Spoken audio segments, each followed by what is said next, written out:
সবসময় যুক্ত ছিলাম, সকল আলেমরাই যুক্ত ছিলাম, কিন্তু এটাকে গতিশীল করার জন্য সংগঠনের প্রয়োজন হয়।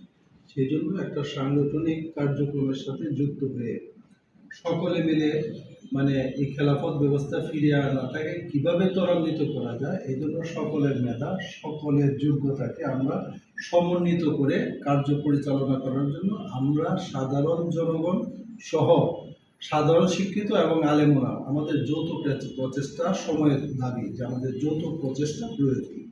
সেজন্য যে কোনো আলেম এই সংঘবদ্ধ প্রচেষ্টার সাথে যখন যুক্ত হয়, আমরা মনে করি যে আমরা আগের চেয়ে আরেকটু শক্তিশালী হলাম, আমরা যেন আগের চেয়ে এক ধাপ এগিয়ে গেলাম।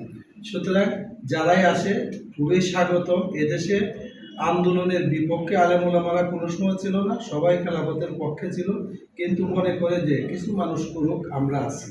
সুতরাং এইভাবে থাকলে এই আন্দোলন বেগবান হবে না। সুতরাং এটাকে বেগবান করতে হলে কিছু মানুষ আমাদেরকে সবসময় কাজে লাগাতে হবে।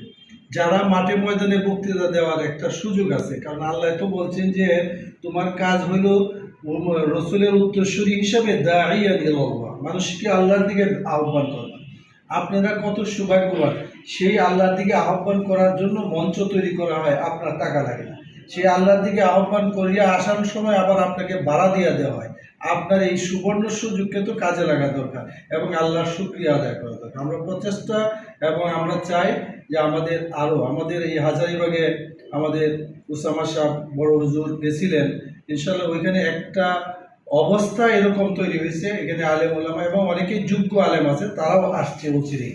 ইনশাল্লাহ আশা করি যে আমাদের এই যে আমরা যে সবসময় যে চেষ্টার সাথে আমরা লেগে আছি, এটা দিন দিন যে অগ্রসর হচ্ছি, আমরা এটা ভাবতেছি যে আসলেই আমরা আগাচ্ছি, আমাদের রাস্তার সামনের দিকে যাচ্ছি, আমরা পিছনে যাচ্ছি না।